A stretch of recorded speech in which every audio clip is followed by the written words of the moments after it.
Greetings and salutations, fellow Harlemites. We're back to cover the third of Marvel's Netflix series. This time featuring a beloved fan favorite that we met in Jessica Jones. That's right, it's the original Hero for Hire. Join us as we delve into the honorable show and character as we begin unlocking Luke Cage. Oh boy, Dragon, we are back. We're a few days away from the Defenders, and of course, that's what we're doing here. We started out with our recap of Luke Cage, doing the first 7 episodes, the Cottonmouth storyline, and now we're going to hold off. Now we're kind of getting really into the Diamondback storyline, which definitely is the less talked about out of the two. So, Dragon, that's why we decided to mix it up. And I gotta say, I'm really liking the way that we did this. Like, it took us a long time to get to this point, but I am liking the way that we kind of separated these two arcs and talked about them as individually as we possibly could, because I gotta tell you, man, there is so much good Diamondback stuff. This guy doesn't get nearly as much credit as he should. No, he does not. I mean, yeah, like, I kind of feel like I'm repeating myself here. Mahershala Ali, obviously, just excellent performance. Very, very well nuanced character.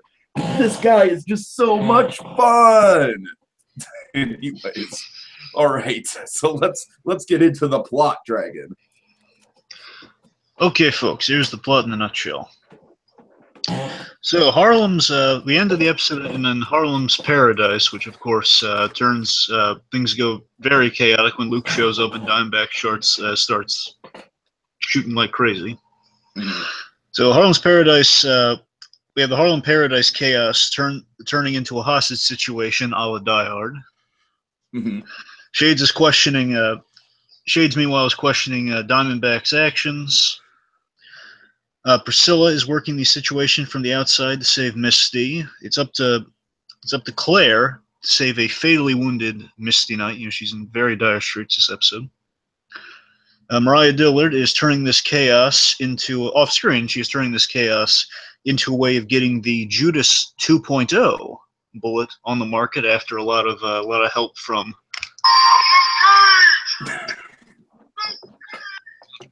Thanks to Diamondback doing a lot of that. Yep. Diamondback is continuing to frame Luke just as I've just played. As Luke is saving hostages all throughout the club, the tattered, destroyed club. My God, I hope there's an insurance policy on this place. There probably isn't because Cottonmouth's gone, but who knows? And in the end, Diamondback traps Luke so he can be captured yet again, framing him and having him captured while he just walks away scot-free. Luke is taken away in cuffs. Very powerful ending. That's the episode. All right, and speaking of that powerful ending and the Luke's dilemma of it all, let's get to Powman's plot. God, that was an awful Mike Coulter impression. I'm so sorry. Anyways, so I love the dilemma of Luke Cage this episode. Basically he wants to go and just kick some butt and take names. Watch my language, Pops. But he can't because of Misty. He's really tied up in that dilemma of like, okay, basically there's a bunch of hostages up there and I could just easily remedy the situation real quick, but then Misty would just bleed out. Like, Misty needs my attention. True. And honestly, it kind of echoes what Misty said to Luke early in the show. I want to say episode 5, the funeral. After the funeral, I believe she had this great line. She has a great line. You may be bulletproof, but Harlem isn't. Saying, if you charge into a situation blind, people will either get the ricochets or they have the advantage right now, hostages versus one bulletproof guy. Right. So I like with Luke's journey here is that after healing physically and mentally, he's back to being the reluctant hero. Back to the reluctant hero arc we started in the first half. Like the minute he steps foot into Harlem's Paradise, he's kind of thrust into the hero position. He's doing the responsible thing and stopping his brother and saving people. Especially the people he cares about, as well as the innocent victims. And importantly, I love this with his character. I love how these next 3 episodes are really important and kind of like basically really boiling down the reluctant hero arc that Luke's been on this whole season, where it's Luke not thinking himself a hero, but he's still he's still very humble about it. He is not seeing himself as a hero, but he is thrown right into a literal kind of Die Hard-esque situation. Oh, it totally is. It totally is. I love on the rewatch again. I was just so wrapped up, and I guess it didn't occur to me. I was just like, oh, so on the edge of my seat with like Luke being in such dire straits, like, oh my, again, it's such a wild ride when you binge it, folks. Is that oh my god, so they're doing Die Hard, and it's awesome. I mean, Dragon, let's just call it what it is. I mean, this is just a fantastic bottle episode. It is just like, this is a one location episode. You know, you got Harlem's Paradise, and then you get a little bit outside with Priscilla and Priscilla and Blake, but by all intents and purposes, it is very much like Die Hard. It's that confined location, and I love how we can, there's so many little nooks and crannies in this building that we can kind of take advantage of for the storytelling. Exactly, it's like a smaller scale Die Hard with a bulletproof guy and a guy with a lot of heavy firepower. It's great. So I just love the fact that we throw him into this situation that requires a hero, and he's just like the reluctant hero thrown into a situation that really proves that as much as he says he's not a hero, he truly is a hero for being put in this situation. He's doing all the right heroic things. So again, it's kind of Luke. He's a hero in everything, but self-appointed name. Yeah, I mean, in a way, just Luke being put into that position to begin with, that unwinnable position, is kind of what makes him the hero. The fact that he can sort of face that challenge head on and deal with it. It's like there's no easy outcome for it, but sometimes it's just trying that makes it, almost kind of like the Dunkirk thing, right? Like, like surviving was enough, lad. Kind of that whole thing. Yeah, just saying that makes me really love that movie again. Like, yeah, that was a good line. But yeah, be bloody careful with him then. God, all right, let's not. I'm sorry, I'm just quoting really good Dunkirk lines now. Anyways, well, let's not forget the best one, Dunkirk. yes. Okay. But seriously, back to the speaking to the Misty situation. So Luke, he's very smart under pressure with Misty. He's using his military and his police skills in the heat of battle here, where he's making sure he ties off the wound. He's monitoring. He sees that she's nicked an artery. He's trying to kind of stabilize her before he goes off to do anything. He obviously needs to find Claire. Thankfully, Claire is in the same place, so they can get some help from her. He's just like improvising the medical stuff, but he knows like, oh, this is probably not the right guy for the job. I'm doing the best I can under the circumstances. And lastly, I guess the last thing I have with Luke, just in the grand scheme here, where we go with him by the end of the episode, is that I love that he chooses, he does the very heroic thing, that he chooses to sacrifice his freedom to save, and I love this, he's saving the person who tarnished his name, Candace, of all people. He's saving Candace. He knows Candace tarnished his name. I think he's also like well aware that, he was put into a pretty bad position with that. Still, I mean, yes. I'm just saying it kind of makes it even more heroic. Additionally, it's like, he's even saving the person who kind of like is kind of been the scapegoat for everything, but still kind of threw him onto the railroad. Mm-hmm. Mm-hmm. And in the end, I love that we end on this bit of the end. He said it's really powerful. Where Harlem is cheering for Luke like a hero. Again, the man who's not seen. And that's definitely what you're talking about with the full circle nature of the storyline here and his arc. Yes, I mean, Luke, and what we see on Coulter at the end is like he is not happy to be in cuffs, because him being in cuffs, again, being arrested for a crime he did not commit, while the actual guy who perpetrated, he now knows who it is, gets away. I mean, that's really painful to him, while everyone else is on his side, but he can't really think about that right now. Again, it's just really great, and it goes a little something like this. Imagine, again, Murdoch vision, folks, imagine Luke just being put out in cuffs looking really sad, while people off screen are like saying, yeah, Luke. I'm so sad. Go ahead.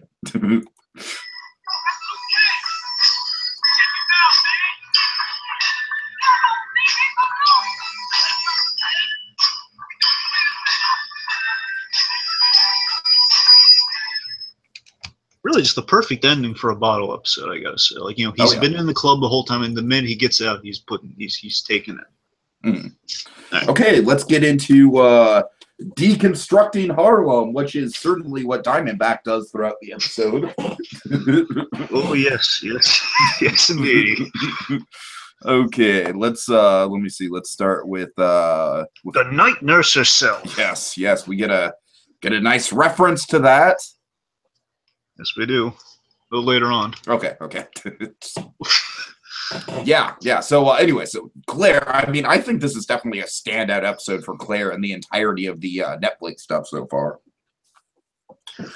Because this is really the first time where she's been able to have a lot of screen time of her own, you know, just in a situation, really able to improvise and handle herself and really get to where she needs to be and kicking some butt along the way.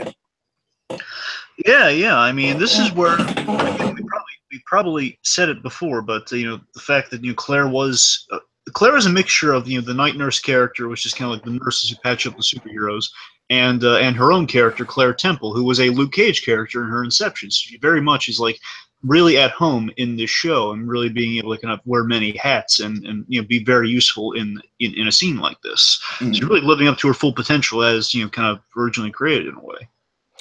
Yeah, so I think the big standout scene for Claire, which was, I'll admit, that was one of my other runner-ups for the Sweet Christmas moment of the episode, was her scene with Candace and how she's just able to like think on the fly so quickly. You know, I like the lie that she gives, specifically, like it's not just the fact that this woman is in a lot of pain. It's she spices it up. You know, she's like, my best friend is in a lot of pain. You know what I mean? Yeah, she's that clever. And speaking of her cleverness, we get to see again why Rosario Dawson is such a valuable asset to the Netflix MCU here, where she is, basically she is this really smart, intelligent character who is just in the heat, like, and she feels like such like a I don't know if triage nurse is like the best. She's like a nurse on the fly, the ones you want in an emergency situation. That's kind of the nurse she is. Sure. Where she's like she can improvise on the spot, and she'll have like she's so good at her job, she can kind of have some quips along the side, make some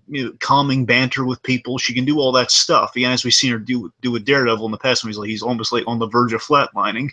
In a hospital full with hand ninjas. I mean, she's great under pressure. Right. And in this case, again, she's still she's saying just the right things to get everyone through in this hostage situation. She's like the perfect person you want, kind of this die-hard situation. Mm-hmm. And I love that with Claire's arc in the grand scheme here, it's kind of boiling it down to kind of the Harlem of it all here, is that I love that she, much like Harlem, is inspired by Luke to be a hero in her own right. And I want to say, and we'll get into this when we get an Iron Fist, because I think there's some theories to be made about Claire in that. But I still have no idea how Claire factors into Iron Fist, really. Well, I'm saying, in terms of like, let's just say we have some breadcrumbs that we have no idea if there's going to be a huge payoff with Claire in Defenders. There doesn't need to be, because we just like seeing Claire. But all I'm hoping is I'm just like, please don't Coulson her. Just don't do it. Just don't Coulson her. Let's just say I think there's some evidence that she might be going in a whole different direction than the Coulson thing. But okay, let's not get into that here. My point is, this idea, we're really starting to tie together kind of the invaluableness of Claire, and Claire's taking something away from each of these Netflix shows. Daredevil, she's taking away the fact that she's patching up heroes, and she's the only one who can do this. 2 is like I'm sorry, not 2. Daredevil, she's introduced into all this crazy. She's just the nurse that Daredevil goes to, mm-hmm. and she becomes something a little bit more with Jessica Jones when she's introduced to how to heal super people. Mm-hmm. People with powers, Jessica Jones and especially Luke Cage, and she meets Luke Cage. And of course, in here with Luke Cage, we have obviously, she's really starting to find herself and really becoming disillusioned with the system. And this is like her post the official nursing job. And again, we go further with that. And she wants to be a hero. She wants to be more than just the nurse, and being the person that patches the hero is enough for her, and she's like having that really special role that no one else can do. Mm-hmm. And again, like, as she's helping hostage, she's helping Luke in the long run with that Candace thing, because again, her niceties to Candace really get her being nice to Candace gets Candace to go to their side, and kind of gives her the confidence to share the truth, which will help exonerate Luke in the long run. Yeah, and it also, gets a lot of information in terms of how to find Luke, too. Yeah, it's like this great message that Claire and Luke have, just to bridge a little bit. Let's talk a little bit about Claire and Luke together here. Claire's act of heroism and kindness show that Harlem basically shows Harlem it's not too late to do the right thing. That's kind of what she shows Candace there with that bit of kindness there. It's not too late. You can still do a good thing even if it's too late. She says, "Oh, I've done something terrible. This is all my fault." It's just, well, hey, look, you can change that, man. With that act of kindness. So, again, Luke kind of inspired that. Aaron, where are we with kind of Luke and Claire here? What do you mean? Well, I mean, your opinion. Like, how do you feel about the progression at this point? I'm sorry, I thought you were asking me about like what shipping name we want to give them. Well, no, I thought we were on. Are we on? What was it? Nurse Luke now? I think it's Nurse Cage. Nurse Cage. Because we could just totally see Mike Coulter playing a male nurse in some hypothetical like NBC medical drama. You better get your ass down here, stat, or I'm gonna whoop some fools. Okay. So yeah, my thoughts on Claire and Luke right now. I do think that throwing Misty into the mix was interesting. Like, it's not really so much a love triangle because Misty is kind of like, oh, this is happening. All right. Good on you, Luke. Good on you. I don't know. I think they're. I don't necessarily, to be honest with you, Dry. I don't necessarily know why you're asking me this because I think they're in pretty good standing. I don't think anything's changed since the last episode. Well, I meant, it seems like they're getting more and more close, and now we're definitely we're continuing more. We're firmly in the relationship of it all here. When they were like, we kind of elevated from friends to romantically, and now they're sounding like an old married couple essentially. Right, right. As Misty and like I said, out. Misty's kind of like giving her blessing too, and she's like, you kids, you do you, It sounds a little something like this.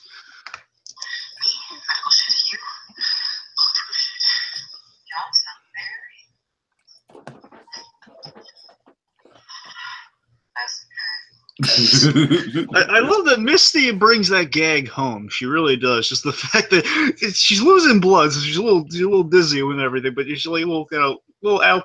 She's not doesn't have all her faculties. She's just saying, like, oh, that's nice. That's nice. It's good for you guys. By the way, that's two. Oh, okay, gotcha.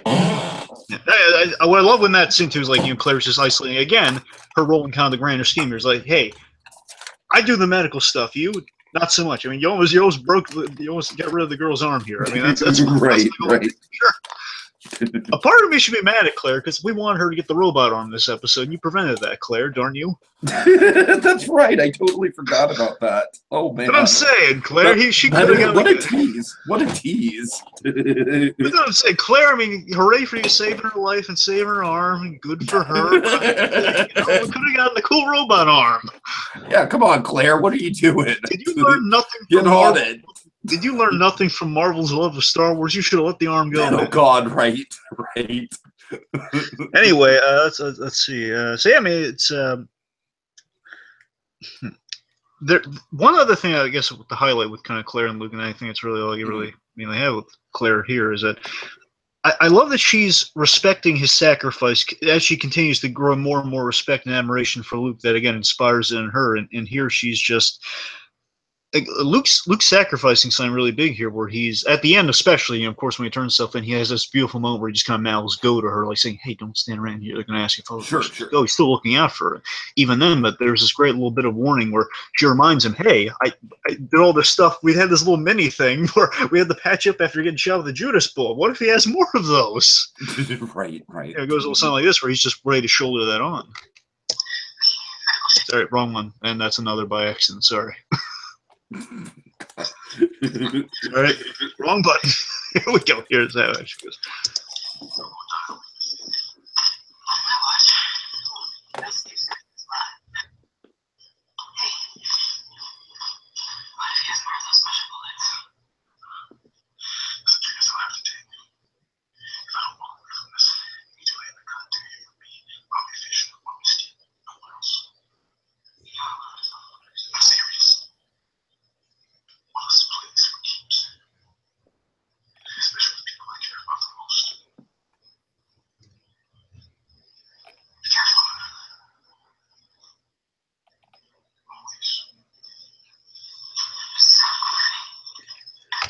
And that is a beautiful runner that has been in their dynamic for a long time. I just want to highlight because it's going to have a wonderful payoff. That be careful always. You're so corny. I love it. That has continually been coming back because we had that in the end of last episode. We have it here, and we're going to have it going forward.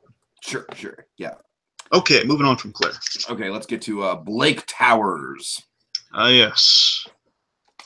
Kind of coming in like, oh, I'm here from Deadpool. What's up? Or I'm sorry, did I say Deadpool? What? Yes, you said Deadpool. You're from Daredevil. I'm so sorry. I was just getting a moment of pause there. Wait, what? Oh God. That was a. Do you want me to highlight how that actually could be a Deadpool connection? No, I don't. Because technically, Foggy Nelson did play cards with Deadpool, and he gave Daredevil. Okay, no, I'm not. Okay. So yeah, it's like, oh, I just rolled in from Daredevil. What seems to be the problem here? Yeah, so I'm under the assumption. I'll admit there was one detail with the next episode that has me thinking the timeline might be a little. It's a little curious how things might line up between Luke Cage. I mean, obviously, this is post the Frank Castle trial. We know that is the assumption. Yes, I mean the assumption is. Well, I mean, it's not an assumption. He flat out mentions the Frank Castle trial, so it's fact. Well, no, I'm sorry. Yes, the cast trial. I meant Reyes' death. I mean, after he assumed her position, which I'm pretty sure is a fact. Yeah, he did assume her position because now he took her job. That's the idea. He took her job and he left town. He left to Harlem because he's afraid the Punisher might kill him. Oh God, so that's a pretty good connection right there. Then I'm pretty sure that's that's where we are, and so logically it would be. Luke Cage is in December, and then the Diamondback stuff in Luke Cage is December, and Daredevil season 2 ends at Christmas. That's kind of where we're at. So that's okay. I'm sure there's some big like flow chart of all this stuff somewhere in the Marvel offices. I mean, it's all pretty straightforward. Just there's a little bit of a thing with Turk Barrett when we get to him. So that's all. All right, gotcha. Anyway. Okay, so yeah, I really like how in the context of this episode, like in the structure of it, like I said, we have the it is very Die Hard, right? Because we have the police on the side outside the building, we have the main action going on inside, but no Carl Winslow. Sadly, no. But we have Carl Lucas though. Yes, we do. But he's on the inside. All right. Okay, but seriously, so yeah, Blake Tower. I like with Tower that he's thinking. He's thinking long game, like Mariah Dillard was with the Defenders last episode. She's thinking the long game of there's going to be super people. We want a way to take them down. A very kind of like animated Amanda Waller type tactic. We kind of regaled last episode. And this guy is kind of thinking, pretty much the opposite lines, like the ramifications for, what happens if the technology we use to take down these people gets off the streets, gets onto the streets, I should say. Yeah, it goes a little something like this, is echoing fears to Priscilla here. Right here. There you go. What's really going on here? Do I want to use a weapon that can take out a man that's going through? Absolutely not. I don't understand. Look, any weapon that completes the theory has eventually ends up on the street. No, it's dangerous to even show that kind of power. But I don't think we got much of a choice. I don't trust Mariah Dillard. Yeah, I don't either. But she has used the people way above our pay grade. Yeah, I mean, right there again, he's very much the anti-Mariah Dillard, trying to not go forward with this, looking at kind of the betterment of like if these weapons always fall into the wrong hands. It's a fact. Look at all the Iron Man movies; they keep falling in the wrong hands. Exactly. Let's not get them on the street so it doesn't fall in the hands of certain gun-toting maniacs. They're trying to kill me right now. Right.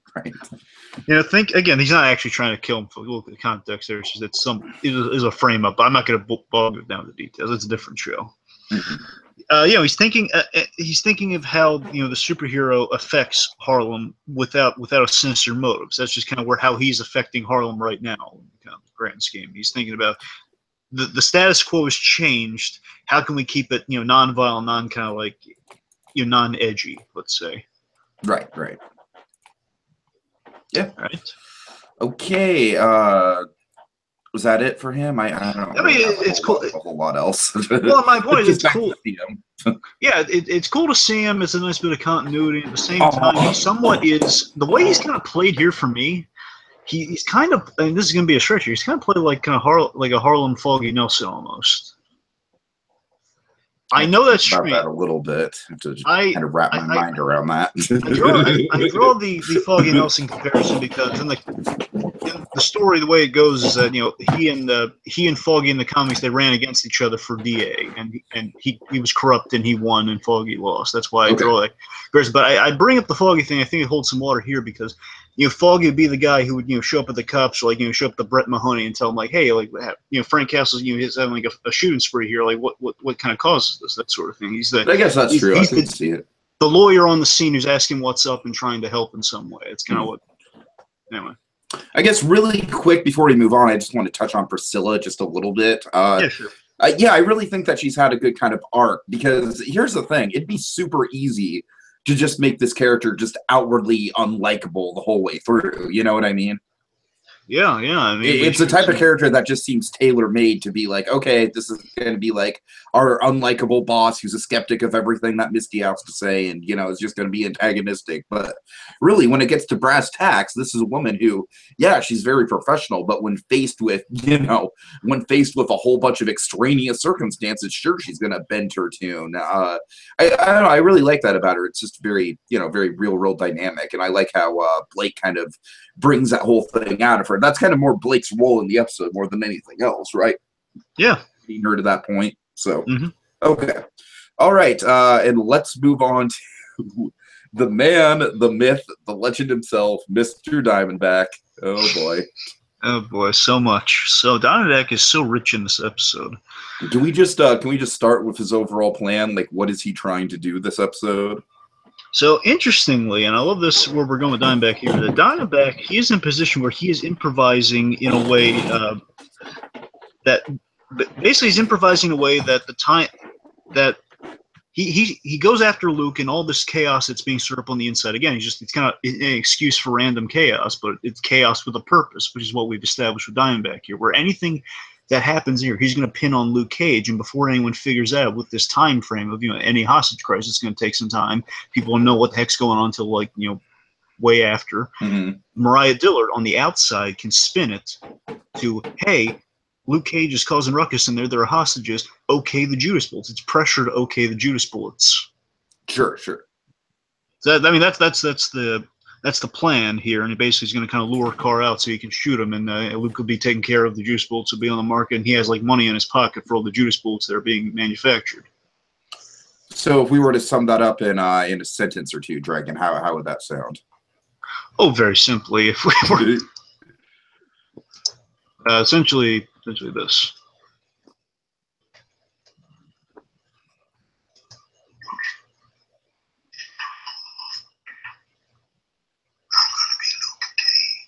Or in other words, so that's how we executed that plan. Okay, Dragon. Now, I just want to imagine a scenario, right, where basically what Diamondback does is he gets a ticket for San Diego. Okay, he gets a ticket for San Diego in the middle of July. And once he gets to San Diego, he goes to a secondhand thrift shop. He gets a yellow shirt, maybe a vest, maybe an afro, So, and then he goes into Comic-Con and he's just running around Comic-Con I'm Luke Cage. I'm Luke Cage. Look at me. I'm cosplaying as Luke Cage. Okay. All right, Dragon, I'll admit that joke wasn't as good as I hyped it up to be, but, we could have Howard Hamlin on the side as Iron Fist, yeah, I'm the white guy who everyone thinks should be Asian. Who wants some chi tea? God.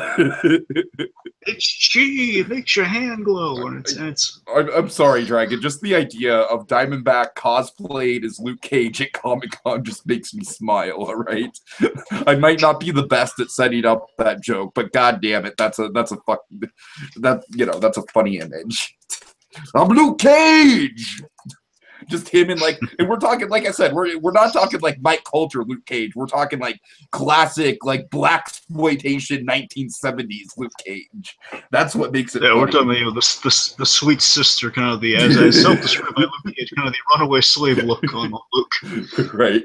Self-described when he saw himself in the costume, and he actually had something in the comic.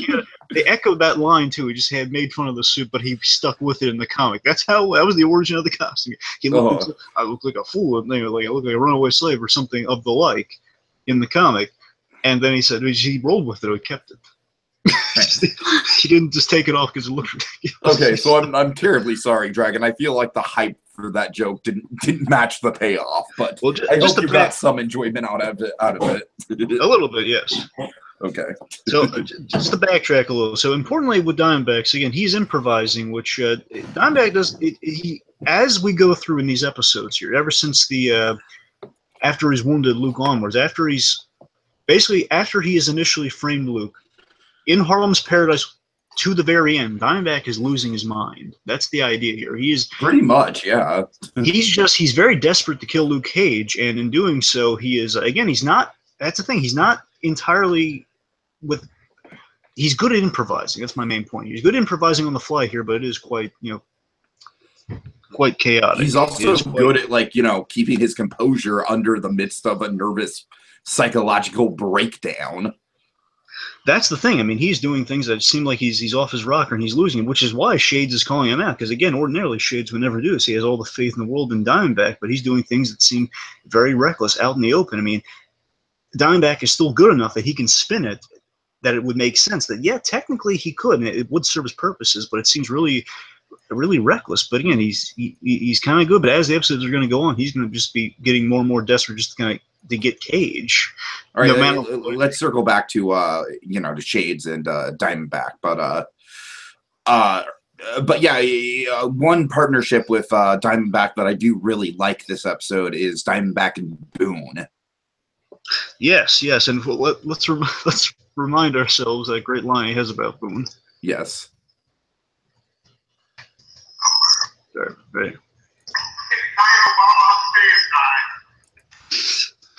Diet Obama upstairs. Oh, you didn't get the other part of that though. There's another part of that joke where Boone's like, "You can't do this," and then Diamondback's like mockingly, as Obama would say, "Yes, we can." You know what? I know. I didn't get that. You didn't pick that up. You didn't pick up on that. I didn't pick up on that, but I did. I just thought it was like, okay, it's just like saying, "Yes, we can." No, I'm pretty sure it's a reference to Obama because that was his whole campaign slogan and everything. If it is, that's hilarious, and I applaud the show for that. I want that to be true, and now you bring that up. I really want that to be the intention because that's funnier. Yeah. Okay. But no, seriously, these scenes with Diamondback in the room with Boone, I especially love him talking about his mother, and Boone is just, he must be scared out of his mind, but at the same time, this guy, he is a good conversationalist. You know what I mean? Yeah, I mean, we have pleasantries, Tiki. You have pleasantries like this.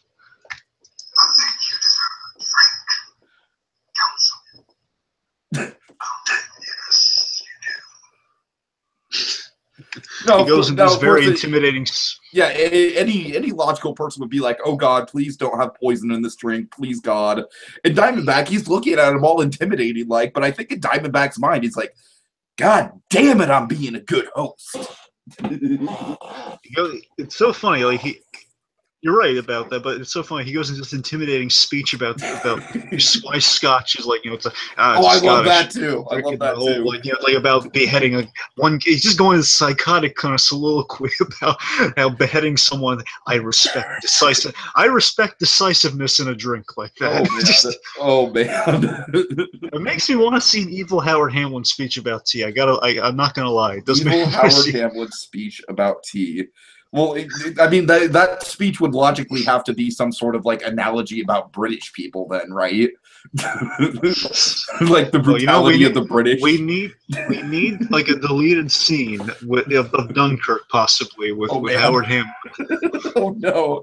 Just Howard Hamlin just inserted into Dunkirk. Sure, why not? But wait a minute, we could have him as a Nazi talking about I mean, Dunkirk. there is tea in Dunkirk. There is, but I'm just saying if we want, he looks quite, the blonde hair is kind of blue eyes, yes. I'm just saying, again, he could be the one Nazi we do see. He could have a kind of a whole Christoph Waltz sequence where he's just kind of having, instead of milk, it's tea. like, this is good milk. Instead of I'm not sure I sign off on this dragon, but I appreciate the creativity. Anyway.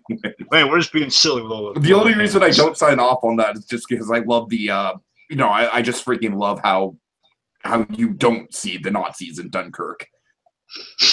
Well, I mean, sure. It's so effective. I know you're joking, but I'm not serious. Come on. But that motif is so effective in Dunkirk that I'm like, oh, don't even talk about, don't even joke about changing that. It'd be like adding Liam Neeson to Bambi as man. I mean, what kind of idiot would think that was a good idea? Right. Yeah. Anyway, getting back on point. Let's see what Diamondback here is. What else? So, and importantly, I mean, the crazy thing about what Diamondback's saying here is that he has no exit strategy. Mm-hmm. And what's interesting is that we see evidence of this where we see the fact that he says, "Oh, I'll come up with that later. I'll come up with the exit strategy later." And in doing that, he was trapped until Zip, someone someone from Harlem, which again, Diamondback isn't really invested in Harlem. He's invested in power. One of Shade's guys, Zip saved him. Zip said, "Hey, you want to get out of here?" And again, Diamondback was just going to be running and again be improvising along the way. He had no plan to get out of there. Zip was the guy who saved him. Diamondback was basically running on sheer intimidation alone. You know what I mean? Like, yeah. He tells Shades directly. He's like, "Do I look scared?" That's his whole idea. It's like, look, if I act tough enough, I'm going to get out of this. Which is kind of where the whole losing his mind element kind of starts to come into play. He's just doing very, very irrational things and not really thinking them through at all. I mean, it sounds a little like this. He has a good analogy for what he's doing here. So I get some stuff ready here, by the way. Okay. Nobody leaves until we have. What you talking about, Willis? You got jokes? Right now. You're the one who's joking. If you think that we're escaping here without a plan. Later, do that pre-written shit. Sometimes you gotta freestyle. Look, you got one Judas bullet left. What are you gonna do with Luke Cage? Can you head on? Do I look worried? No. That's the problem. Yeah. Of course, on the whole, what his plan is. That was just one, right?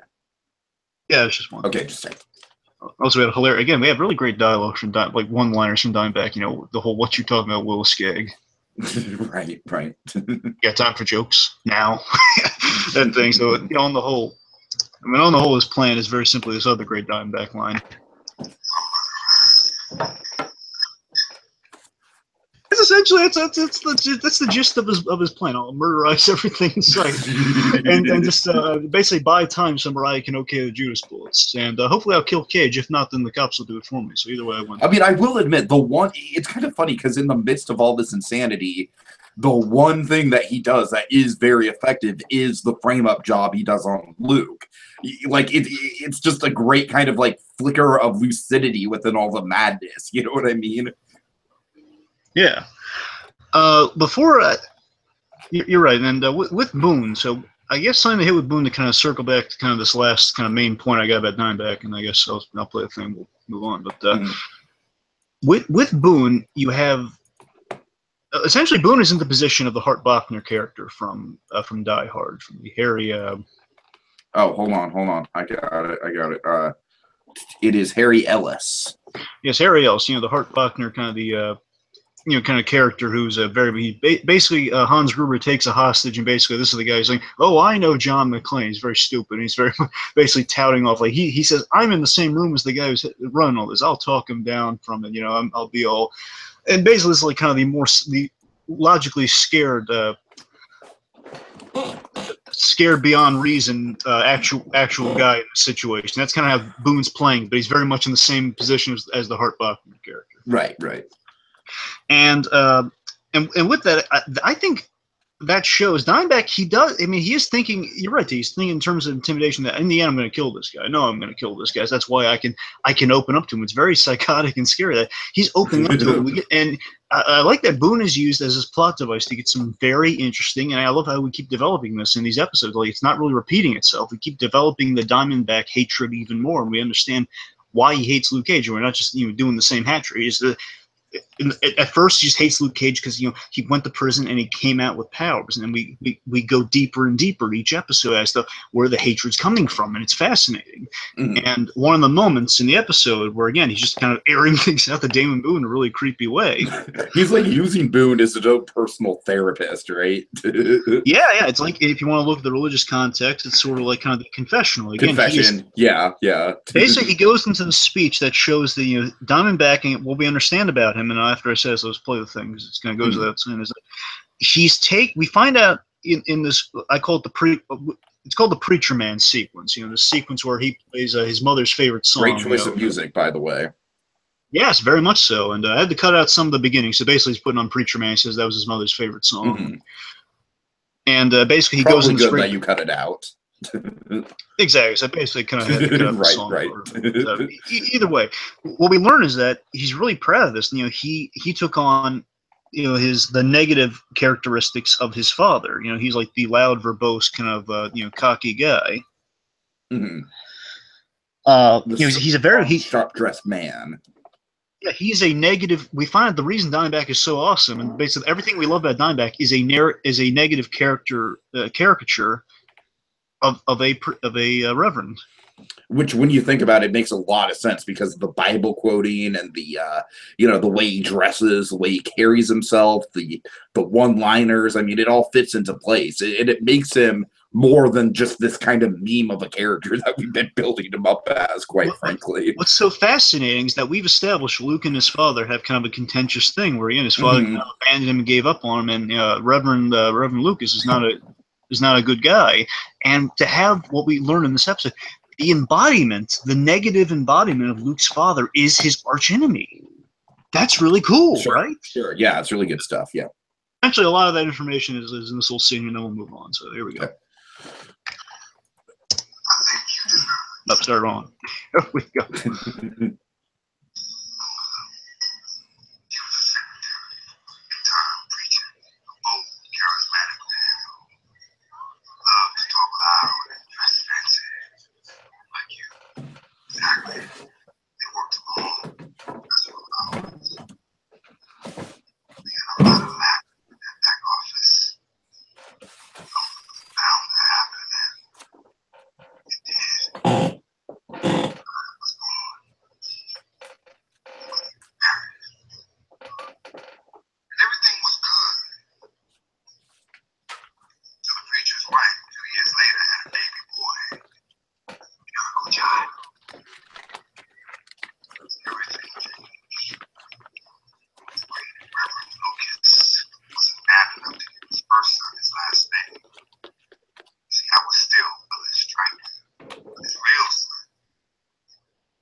I love how he breaks at the end, by the way, where it really shines through. I just want him to see me. I was a good boy. I mean, that's a lot of impassioned. Like, at his core, he started off just like he's the kid. He was the unfavored son. Mm-hmm.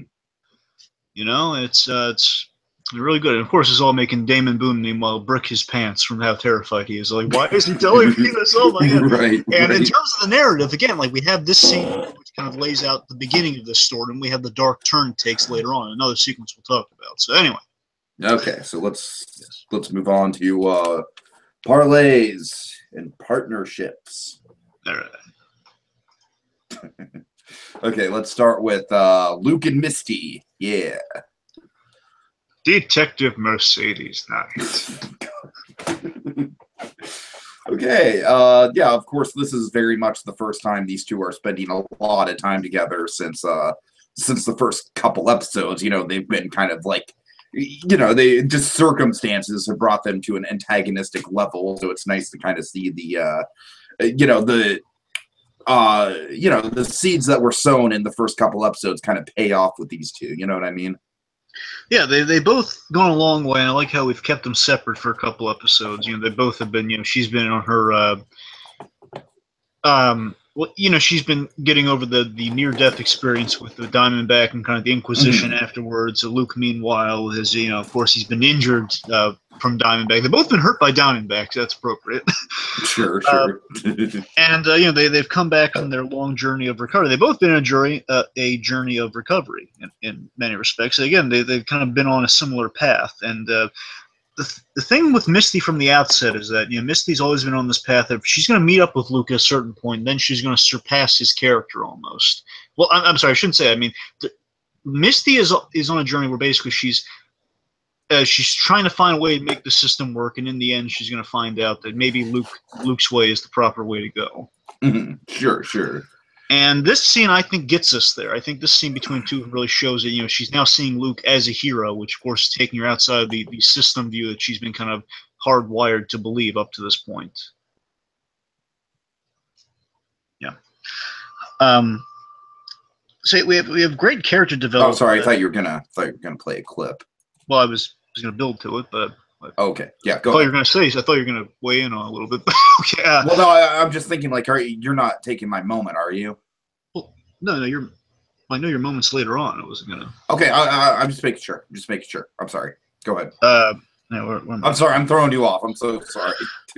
Okay. So yeah, we have some great character development is definitely paying off here. And honestly, what their dynamic really is for me in this episode, I really appreciated. I really love kind of there's almost a Jim Gordon Batman element to it here, which I really appreciated. No, I mean, I could totally see that. You know, I mean, obviously, outside of the whole having coffee thing, let's hope. I'm sure somewhere in the internet that's a thing, but Tiki, you don't want to know. Trust me, you don't want to know. Okay, I'll take your word for it. But you know what I mean. Outside of that element, yeah, it very much is. Like Misty is kind of very much the person inside of the law who's trying to change law and trying to accommodate Luke. And I definitely think it's almost kind of like a Batman Year One sort of arc we go through with Misty in this season with her and Luke. Absolutely. This kind of what I love the setting of this scene, the fact that, you know, they're kind of inescapable in this scene. Like, you know, she is injured and she's at Luke's mercy in a way. And with that, it kind of forces him to talk. I mean, she's found out about his past, and I love it's like a quick conversation between the two of them where they kind of go over notes. He reveals that, yes, he's my brother. That's the only detail she didn't know. And basically kind of wins her over to his side if she wasn't there already. It feels you're right, T. It feels very Year One-esque. And also, you haven't gotten that far in the Snyder thing, I know, but let's just say it's kind of a reversal of the scene from a Snyder comic, which is kind of set in the Batman Year One era, where it's Batman's injured and Gordon's like kind of the one who basically they're forced to go on a boat ride with each other. Okay. And they're kind of talking and they're building trust, and Batman can't, like, you know, pull a bat exit on at the moment. Right. That's fun. And that it's a really good scene. And here we have like a really fun reversal. And I'm just so entertained by, like, kind of like that sort of dynamic of how your supporting character, you know, your character represents the system, represents the law, you know, putting trust in the other character like that. You know, it's kind of a great, like, this is a situation I can imagine a Jim Gordon-esque character buying into the hero with, like, I'm at the guy's mercy and I'm buying into what he believes in, because, you know, he could leave me here, but he's not. It means he's truly a good person, and obviously, you know, everything I've hoped about him is true. She's seeing everything she's hoped that deep down he absolutely is. Sure. Yeah, I mean, they're on the same side. I mean, Misty's very vulnerable and trusting Luke in this scene.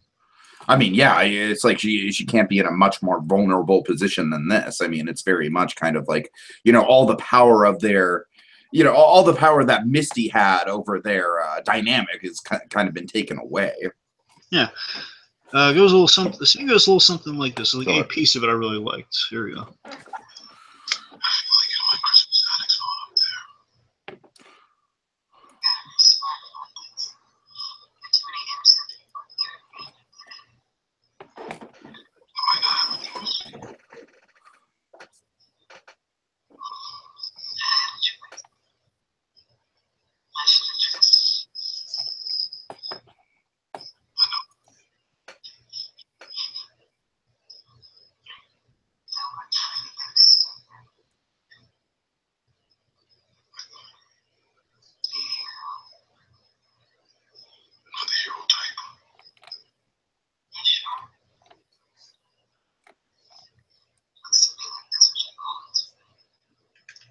I mean, that's just such a great moment of validation from her saying, again, Luke has been saying all throughout the scene, I'm no hero. Her saying, I think you are, essentially. Essentially. It's really, really nice. It's kind of getting the ultimate vote of confidence from your biggest supporters. Like, again, long game saying, hey, Harlem's not bulletproof. Don't stir up any trouble. Leave it to the law.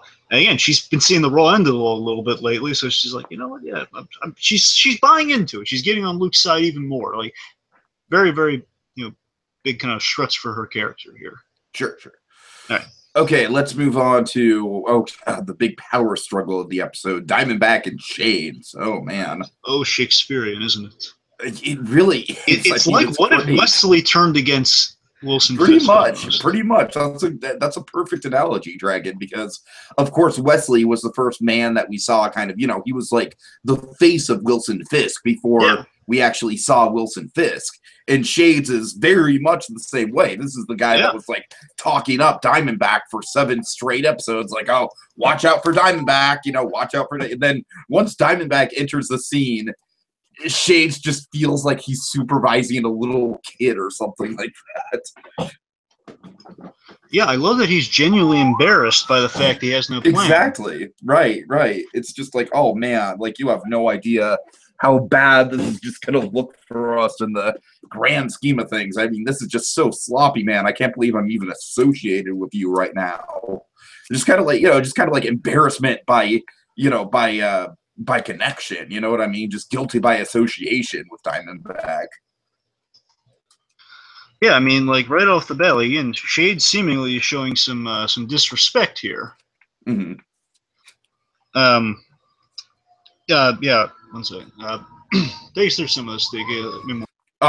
Sure. Yeah, so definitely, like I said, it's just very much kind of like this back and forth, this tug of war where, as we said before, Diamondback is just, he's essentially very cocksure, you know what I mean? He's just rocking it where it's like, oh, I got this. I know exactly what I'm doing because I'm the big tough man in the house with the Judas bullet. And Shades is just like, no. You're basically a kid waving a gun around, asking for trouble. There is no easy way out of this, and you've kind of like manufactured this situation to make sure there's no easy way out of this. Are you stupid? Yeah. So we have so many great scenes between Shades and Diamondback. Basically, Shades voicing his concern and doubt in the spur of the moment planning. I think it kind of starts off like this, like when Diamondback's really calling Shades, like, "Hey, you're questioning my authority in front of people. That's not good. That's not what you want to do." Mm-hmm. And I think it really boils to a head with this bit here. It's kind of condensed a little bit here.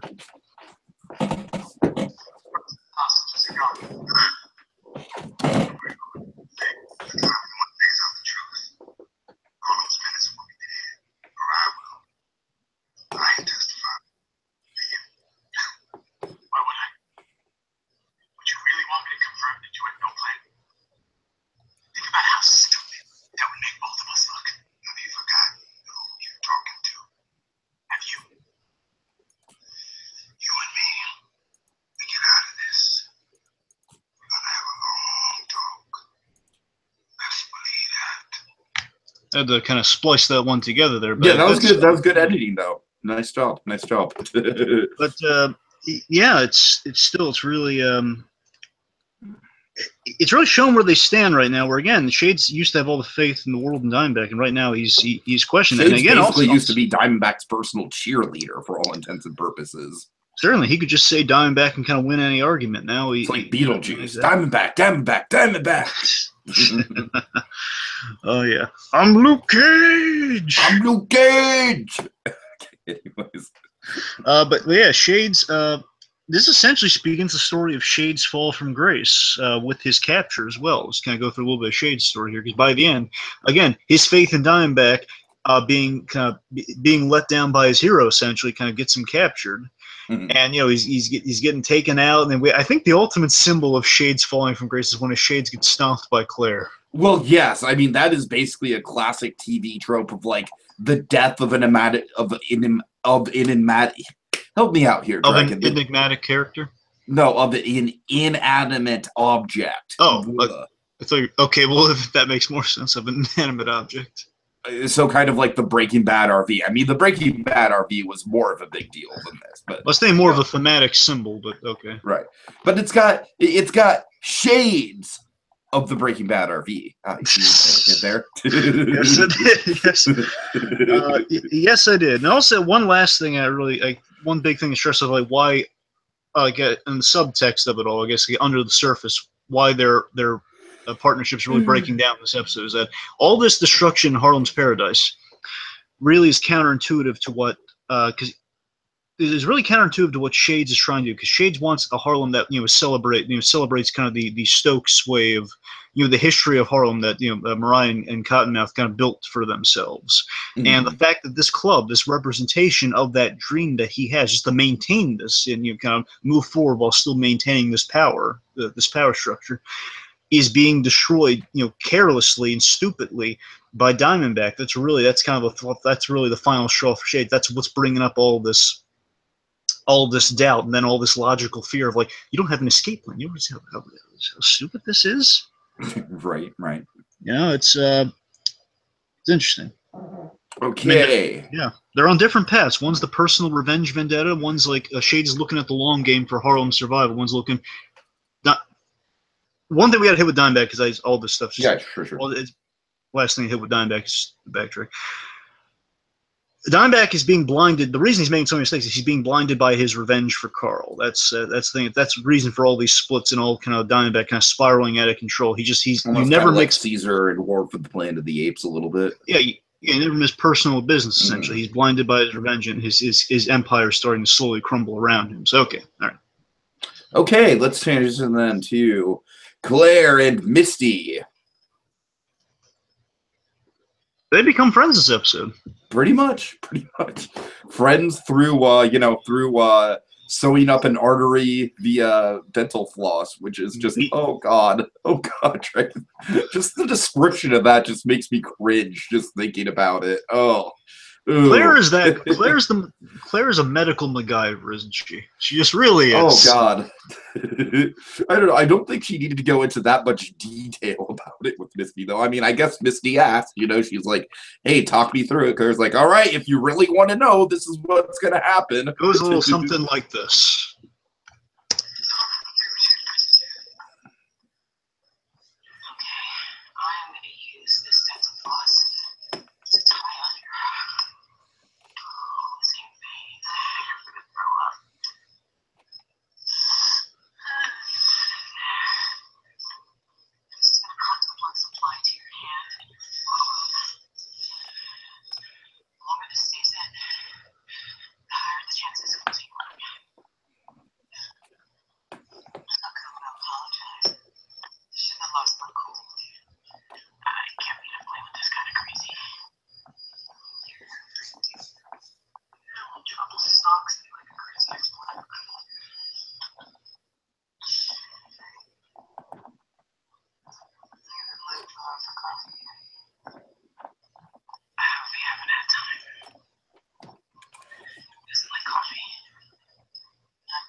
So this is a nice scene between the two of them because it shows how much they've grown individually and how Luke has kind of got them to that place that they can have a scene like this, because they're really at each other's throats. In their previous episode, what was it? I think it was episode 9. Well, no, 9 had to. Pretty sure it was 9. All right, okay. Because episode 10, Misty was dealing with the aftermath of what she did. Remember? Because episode 10, she's in the, she's in with a therapist most of the episode. Yeah, you're right. Okay, anyways. And then, of course, the other great scene we get with Misty and Claire is just them, kicking ass and taking names together. Really cathartic. Yep, again, nothing brings women together like beating up Shades. I mean, it's true, though. I mean, come on. This is really like kind of a fun, like kind of action movie bit right here, where they're just like after they kind of bond with each other even more, they're fighting buddies. There's a little something like this.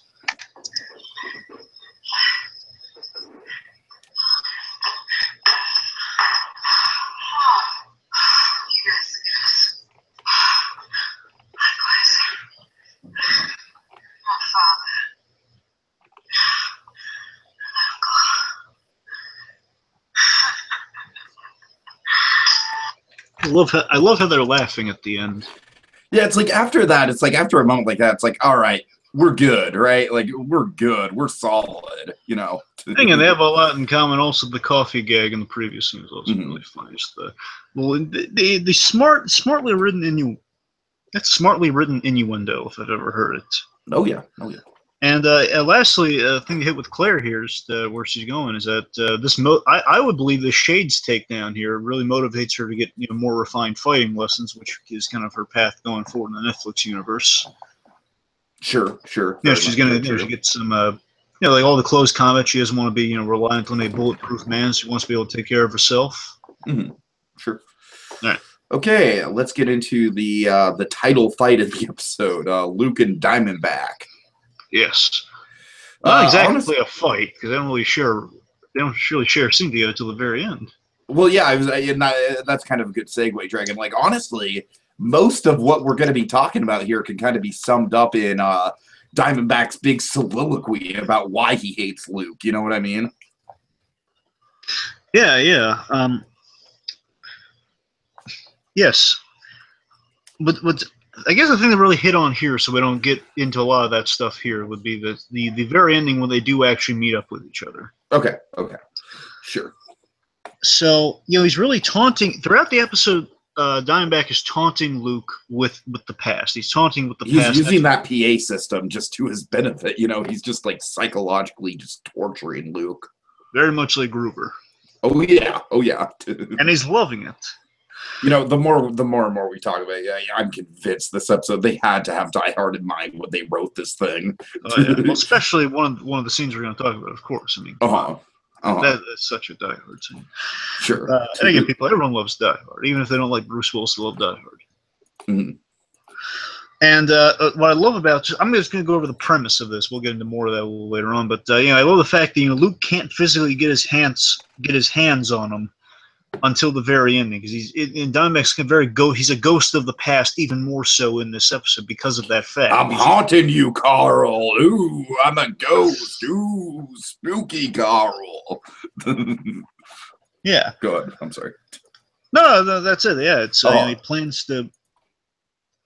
He plans to give Carl this unfair life of I'm going to frame you for all this stuff. I'm going to put you right back where you came from. That prison. You gave me an unfair life. I'm going to give you one in tow. And what I love really about these two characters is my runner-up for Sweet Christmas, by the way. I love the ending scene where basically Luke, and again, we don't have enough of this in superheroes, where he genuinely tries to make peace with Diamondback. He ushers in the apology. He says he learned that he didn't know that his mother died in such a horrible way. Essentially, she died alone, and it's really tragic. And he offers his condolences, and he's I think Luke is understanding Diamondback more in this episode. While he still hates him for what he's doing, he's starting to understand where the hatred's coming from. And again, he's taking it, as we know Luke Cage to do. He's taking it in a very zen, mature adult manner. He's processing it amazingly well. For Diamondback, other side of the spectrum is not. Right. And the scene goes a little something like this, where he basically kind of entraps Luke of, hey, Mr. Hero, you gotta save the girl, or are you gonna be framed for yet another murder? Bear in mind, a lot more cooler sounding than that, but essentially. Right. It will sound like this. Could we have made amends a long time ago? Could you have died during childbirth? I was sorry to hear about Dana. I always liked her. I couldn't stand Dana. What a bitch.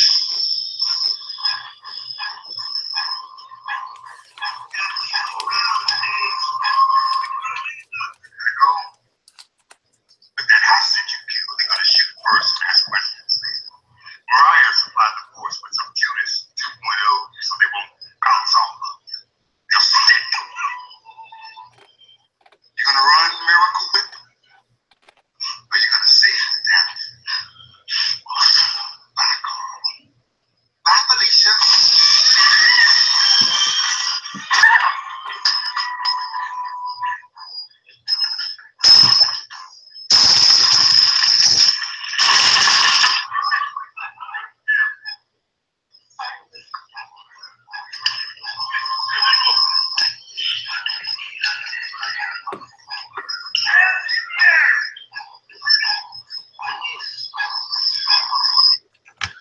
Wow, big scene. Oh man, I mean, the second that he brings Luke's mother into it, it's just like, oh no, oh you just did it, you just did it. You added one, right?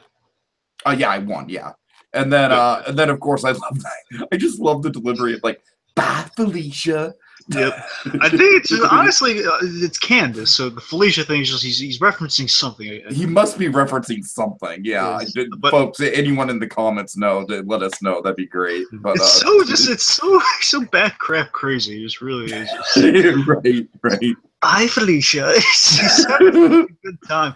But also, it's kind of funny. It's like in that moment we get the best of both worlds when it comes to Diamondback. You know what I mean? We get like the heavy hitting, like, oh, I'm gonna just cut into you. Just cut into this emotional wound. And then we also have like the really fun, like meme worthy Diamondback at the same time. Yeah. And also we have this. I just love the kind of the sibling rivalry you can feel in the scene. The whole just like, again, he's the mature older brother, even though he's technically younger. Which kind of funny.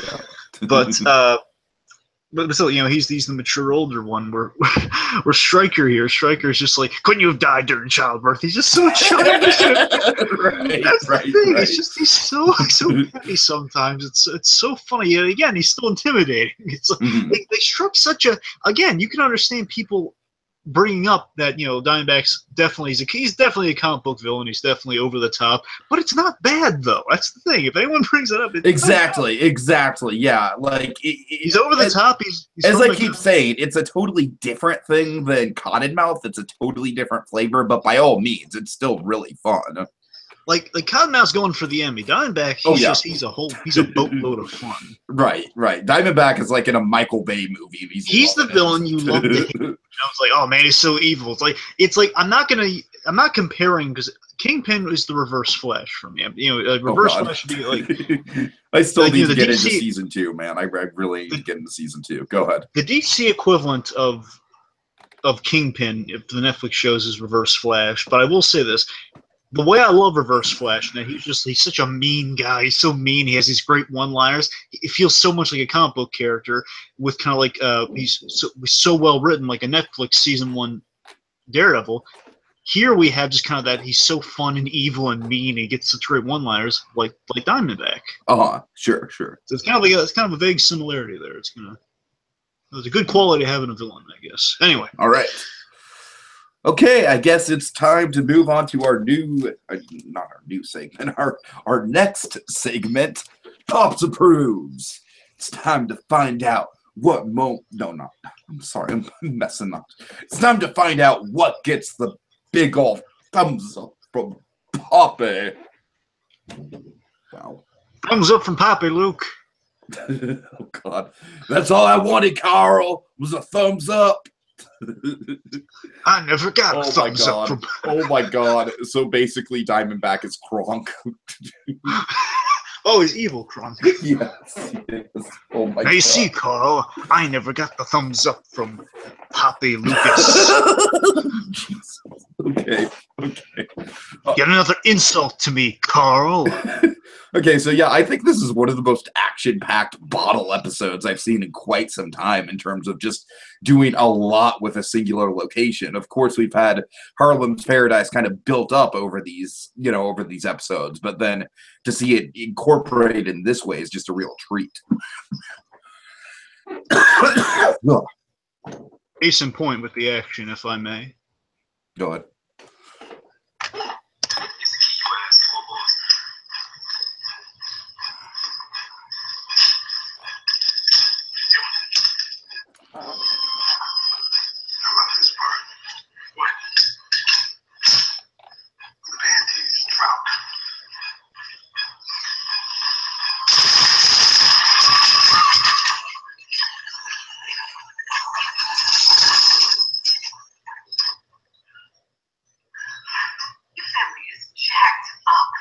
Such a great bit. Yep. Such an absurd line. I love the fact that he calls the grenade launcher the key, first of all. Exactly. I love that. Right. Second of all, just Misty's line at the end. it's the perfect share. Your family is jacked up. But, that's Which addressing is like a absurdity. fun, almost like Stan Lee era comic book line, but it Well, works it's so very well. It's 70s Luke Cage. It's the blaxploitation Luke Cage in a good way. It's great. I say Stan Lee just because of the simplicity of it, though. I mean, sure. I mean, yeah. Yeah. Definitely feels like a response line, Stanley. But I'm sorry. Exactly. Yeah, That's what I'm saying. Yeah. When it comes from Misty, it sounds so like classic Misty at the same time. No, you're right. You're right. It's also very classic, like blaxploitation era Luke Cage at the same time. Sure. And of course, just the ridiculous line made cool by that bit. I love this part when the panties drop. Just this ridiculous line, yet it makes it somehow works. So I guess just in general, Diamondback being ridiculous and yet somehow it works. That in general is a big Pops approves thing. Of course, the great backstory on Diamondback continuing, without getting stale. Mm-hmm. I love how Mariah is like off camera, but manipulating and pulling strings behind the scene. That's a good touch. Yeah, the time frame and the ticking clock with her being unseen works. Sure. Very well. Yes. Sure.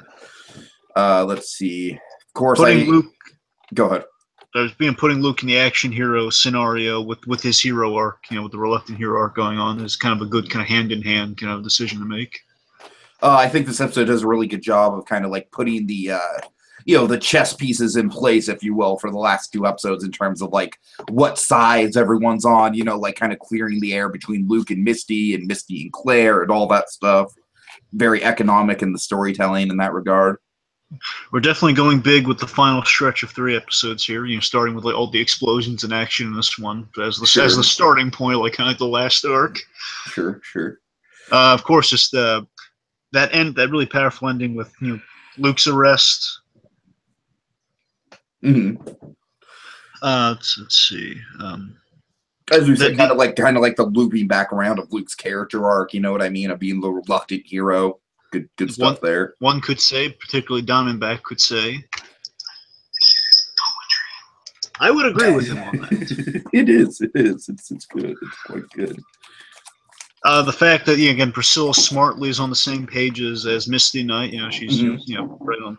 Right. The fact that they don't just have her be like, "No, I'm not believing anything until we get the facts straight." She's like, "No, I trust you." Okay, like this thing has corrupt written all over it. Yeah. Again, as we mentioned, the closed-in Die Hard setting with the fact you have our bulletproof character, and basically in a situation that wouldn't be like you could just easily take out the situation. The fact we complicated, the fact that from a story perspective, we found a way to kind of draw this out believably. Which, of course, is like sort of the mission statement of the second half of Luke Cage as a whole, right? Where the first half was just having a lot of fun visually with him being bulletproof. And now the second half is just sort of like, okay, how can that actually be a challenge to him? Yeah. Yeah, exactly. That's when you get it's the Superman thing where you got to think of like a way to make your character interesting. Don't just say, "Oh, it's too hard." No, come up with a way, lazy. Right, exactly. Let's see. We address the actual real world dangers of an arm wound. Yeah, very true. Very true.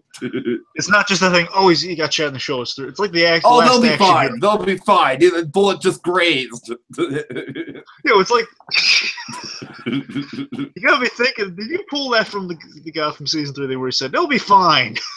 No. Oh, I was gonna be so proud if you did that. Okay. Were you gonna be proud of your boy? I was gonna actually be proud of my boy if that was actually a reference. I am not your child, sir. Anyways. Dodge the bullet there. Anyway, so we have a lot of great one-liners. Diamondback, especially the separation of Luke and Diamondback was also really cool. I love Diamondback's use of the PA system as an intimidation tactic, as you said, very Hans Gruber-like. I like the use of Tembi Wallace on the news. The fact we have her like kind of the way she's used, our news anchor, and the one who like gave the really bad interview with Mariah Dillon, the one who kind of raked her over the coals of the goddamn stuff. Right. I like how she's used to kind of comment on what's going on the outside. Again, kind of our mouthpiece for kind of what Mariah's doing in the works in the shadows there, which is. I mean, she becomes an important kind of force kind of again commenting on kind of what's going on with Luke Cage and just kind of like how Harlem's feeling about Luke Cage. She's used as an interesting device on the whole, you know. Sure. Yeah, it's yes, it's Okay. that's about it. All right. Dramatic pause for effect. Sweet Christmas, Dragon! It's time to find out what moments made us say, Sweet Christmas! All right. Oh, yeah.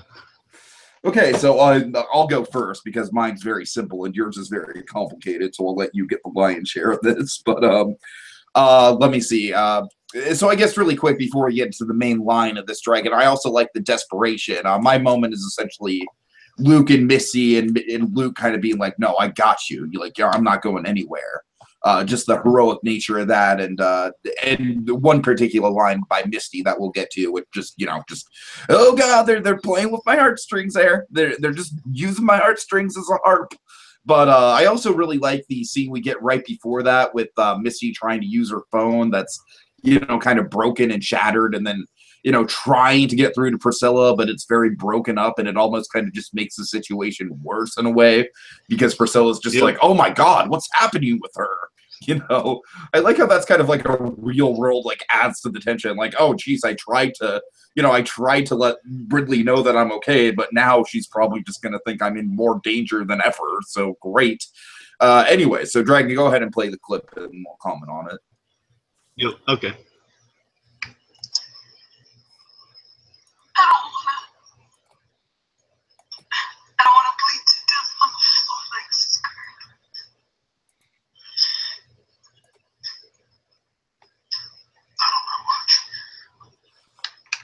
Yeah. I mean, what more needs to be said, right? Like, the Mike Coulter delivery of that is just like, it's like a quintessential Luke Cage moment, you know what I mean? And it is a bit corny, it is a bit out of the comic book, but that's what we love about this interpretation of Luke Cage. And so just those two lines, Dragon, just those two deliveries, the whole not on my watch, and then, her saying, I don't want to bleed out, I don't want to bleed out on the floor like Scarf. I mean, oh my God, just the delivery on that, your heart just goes out to her so much. This poor woman's just been through so much in this show of losing Scarf and then being intimidated by Diamondback and now getting shot.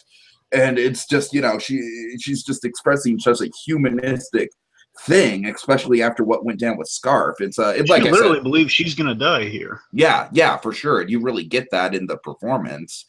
And like I said, just Scarf in general to me is almost kind of like the most emotional element of this whole show in a lot of ways. I feel like he's almost kind of like the emotional, like the moral compass. So, yeah, very, very good callback there. Like I said, great delivery on Misty, even better comeback by Luke. Very simple moment, but Dragon, of course, I was expecting you to take the moment that you took, which, I mean, let's face it, folks, like, my moment's okay. My moment's a good kind of character thing. But Dragon, I mean, you just have one of the best scenes of the series, bar none. So go ahead. Real quick, I want to hit something with your moment. I found interesting. Sure. Is that it's interesting. With Scarf, at the end of the day, Scarf, while he was dirty, while he did go outside the system, he's still her friend. At the end of the day, she knew he was fundamentally a good man who just kind of went for the money in the end. Right. And the fact he kind of goes outside the system and her arc kind of takes her outside of the system, it's kind of another similarity they share, which is why even towards the end she just doesn't want to end up like Scarf, doesn't want to end up like her fallen friend that she shares a lot in common with, and by the end we'll still share a little bit in common with. Yeah, exactly.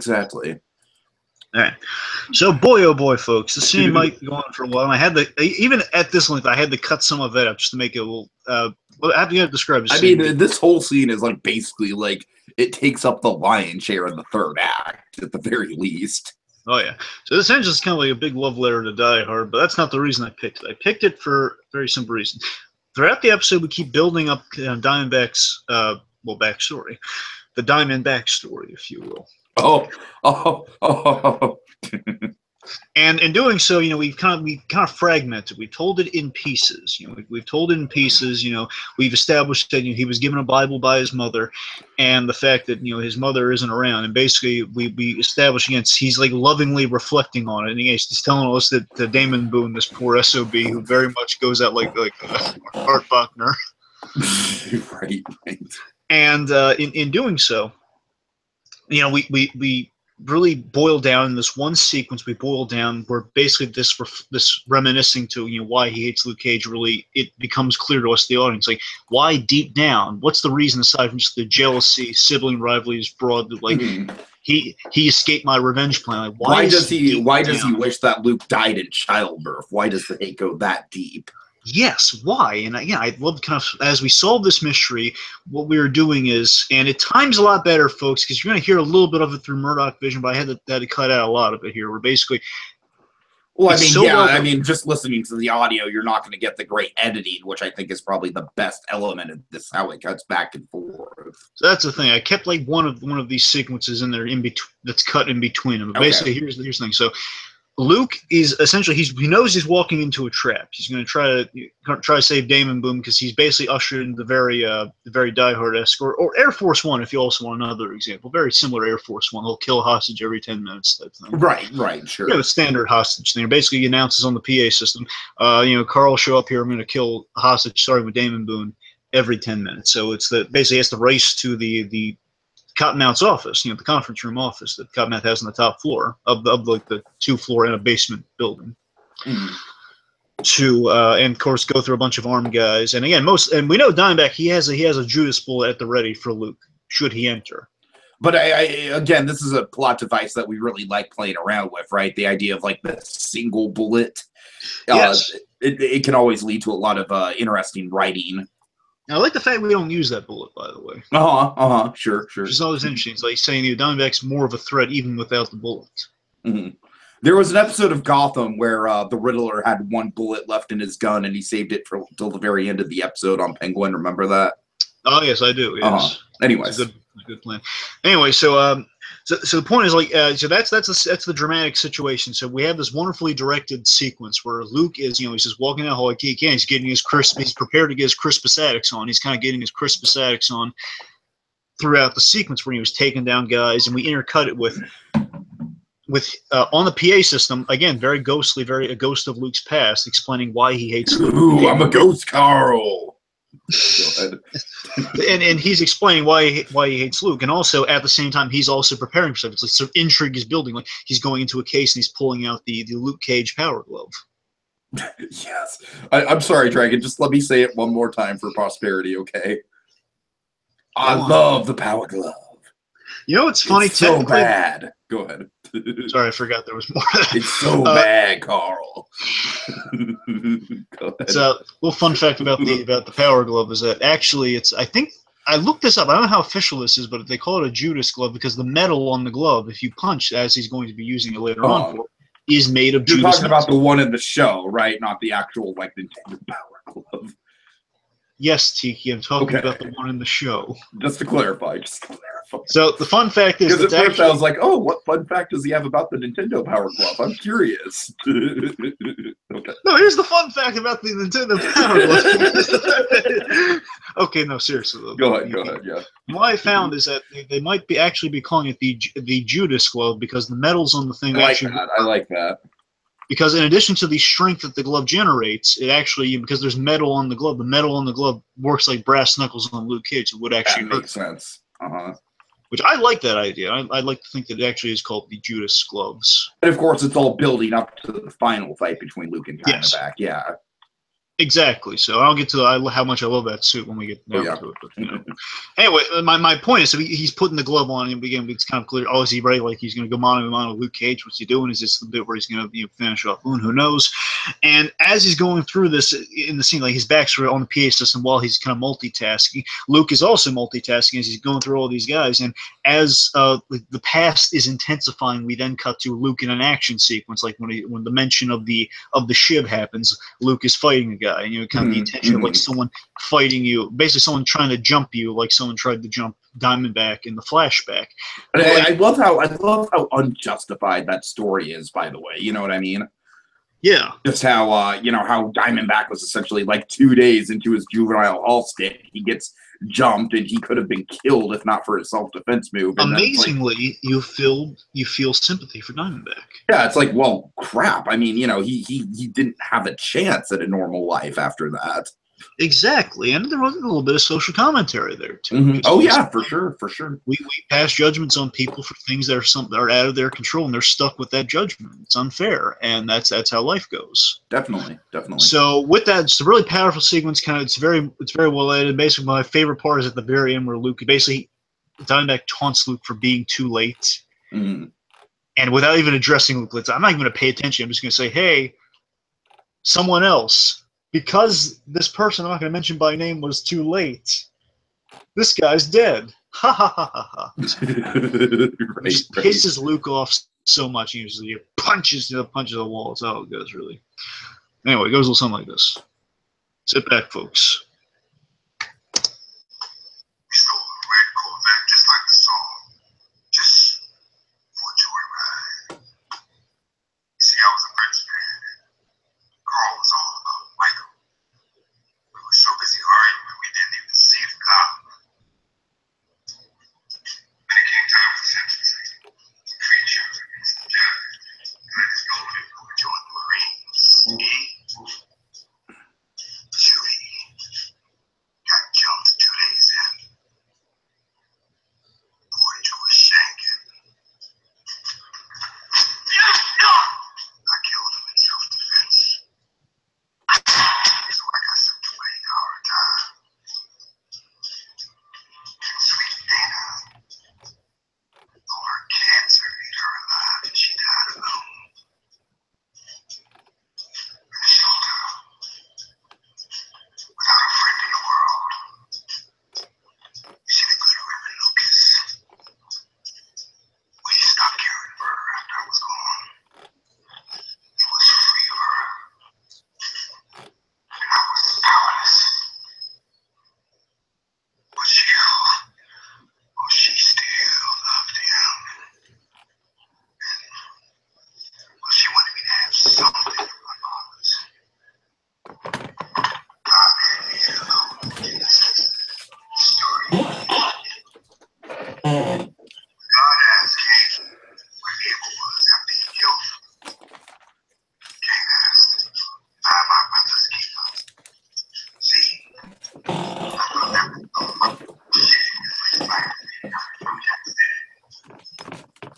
Out. It's real. So, after I killed the cage, I want to stand over him and say, yes, I am. Why are you telling me all this? Because you're about to meet my mother, Damon. Tell her I love her.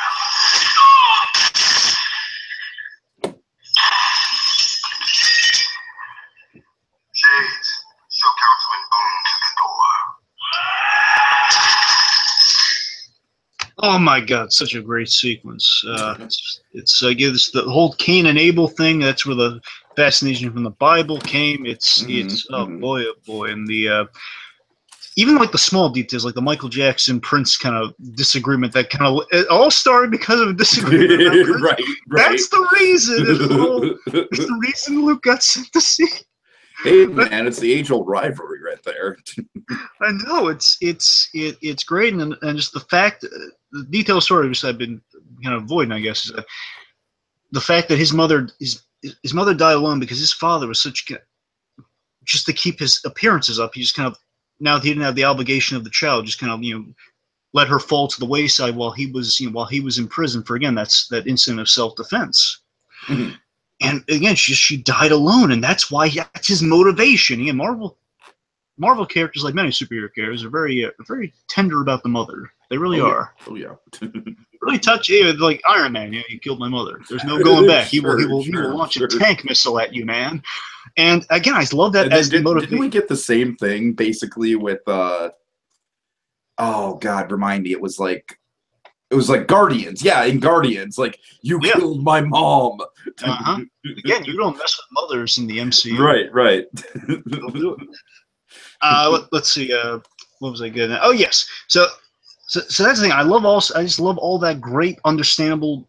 That's great, understandable, sympathetic backstory for Diamondback. You understand where the hatred's coming from. Of course, it's irrational. We wouldn't endorse it, but you understand it. And of course, I love that we have like a painted picture of what his end goal is here. That he wants to stand again. The "Am I my brother's keeper?" question that Luke echoed in the previous episode. We learned that that's the thing they share and kind of come to that. Luke is posed that question: Am I my brother's keeper? Answer. Ultimately, the answer is going to be no, but right in that moment, it's yes, as in I have to stop my brother, as in I'm going to take the responsible route and stop my brother. And of course, Diamondback is that yes, I am, and that I'm going to put him down. That's my decision, being my brother's keeper. I'm going to put him down, put him out of my misery, and he deserves it. I was the anointed, I was the firstborn. He stole he stole everything from me. Mm. Just this fascinating end goal, just that he wants to stand over Luke Cage's dead body and say yes. That's all he wants to do. It's so simple and it's so amazing. Right. Oh, Okay. just really excellent sequence. Excellent. Okay, let's get to our penultimate segment of the podcast here. Connect the bullet holes, where we kind of see what sort of sticks to the grand spectrum of the Marvel Netflix universe. So I guess in this episode, the big one is, of course, towers. Is it tower or towers? Pretty sure it's tower, singular. Tower. Okay, I'm terribly. Anyway, so yeah, tower. Of course, we get the great mention of Frank Castle. Kind of setting basically all the pieces in motion for where we are in the timeline. Good stuff there. It goes a little something like this, by the way. A little Frank Castle mention. I just don't want this to turn into the cop ready to do a dick around. Frank Castle shut the city down, and he only had one little boss. Imagine what he or somebody like him could do with these things. Hey, you added one for during the Sweet Christmas moment, right? Yeah, one, yeah. Good, yeah, that's okay. All right, and also, of course, we already went over Blake Towers. He took over for Reyes once she was killed, so and he was relocated down there just to avoid the Punisher possibly killing him. So. I'm curious, Dragon, is this the first time, remind me, is this the first time in the Netflix stuff that we hear the name Night Nurse? I want to say this is, if she hasn't just I don't think she just mentioned her occupation. I'm pretty sure it's the first time she is called Night Nurse. I'm pretty sure. Okay, so yeah, there we go. That's a benchmark. She's kind of like, that guy was a jerk, but I like that title. I'm gonna roll with that. It goes a little something like this. Yo, Lopes, let's put the Night Nurse here downstairs. Thank you. It's so simple. When I heard that, I was like, yeah, we finally named her. Right. Let's see. I mean, obviously, a lot of connections back to the earlier episodes of Luke Cage with Misty and the coffee thing, and then also Diamondback, and it all kind of just weaves together through the spectrum of the storyline.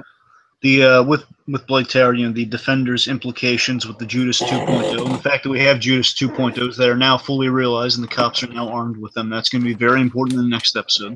Oh yeah, big time. Shades and Diamondback are on the outs. For sure, kind of like the metaphorical stomping of Shades sunglasses, meaning like, oh boy, okay, gonna have to step up my game, reestablish my identity here. We have, framing Luke with the Judas glove. Mm-hmm. Oh, the fact that technology is going to, let's just say, develop a little bit more towards the finale. Sure. We had a mention of Bobby Fish, who we're going to get.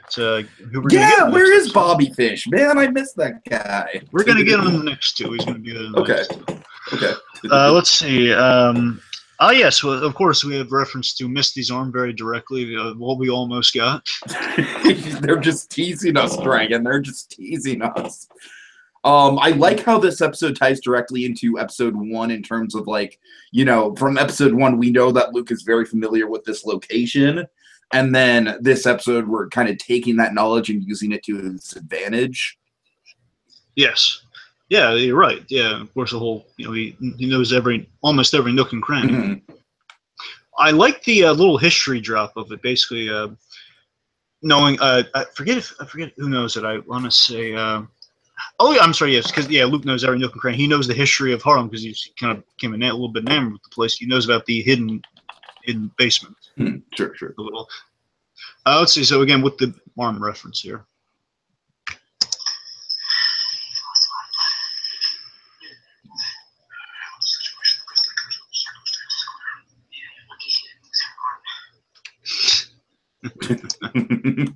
Yeah, because, you know, God knows we don't want to see that happen. You know, it's still. I mean, again, I'd love if they gave her some hammer tech arm, or preferably what I would like. We have 3 technology companies we can go to. You know, of course, there's Hammer Tech, there's Cyber Tech, and the one I prefer in the comics, it's Stark Tech. I just love that we can we reference Tony Stark in this? I don't think we can. I actually legitimately don't think we can. We've referenced him at least, like in the bootlegger, Dave Griffith. That's the character's name. I think he referenced like Tony Stark. He said Tony Stark was listing out all the Tony Stark and the guy with the shield. Well, that's what I'm saying about the rest of the Avengers, man. It's always like the green guy or, you know, stuff like that. If we can reference Justin Hammer, I think we can reference Tony Stark. All right, fair enough. Regardless, I'm saying, like, you know, Stark Tech down the line. If we just give her like arm, even if she still has the arm, just gonna give her like a code, like a weapon of choice, maybe. I don't know. Anyway. Okay. Anything else? Let's see. We had Wesley Snipes. Wesley Snipes, of course, another Marvel actor from the olden days. You're right. He was almost Black Panther. Yep. Back in the day, mind you, but almost. Back in the day when an actor could actually play multiple Marvel characters and get away with it. Let's see, of course, the New Jack City reference as well. Mm-hmm. Let's see, of course, the reason for Diamondback's hatred of Luke. That was a biggie. And lastly, I have lastly is kind of a little foreshadow for the finale here with a little line to Luke's past that, you know, Diamondback references.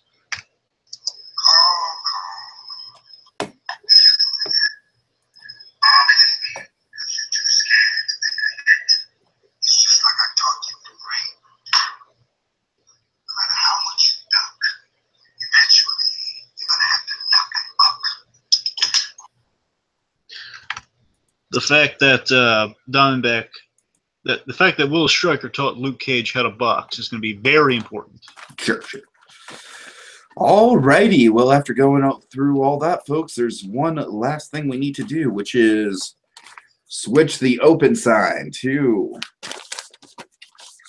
closing time. I just set you off there, didn't I? All right, so I will start off.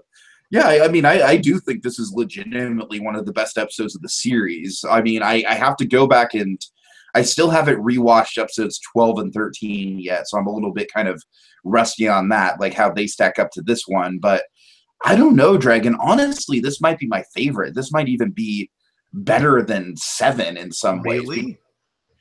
Yeah, just because like 7 had the shocker ending, right? Like 7 has the big kind of like marquee moments in it.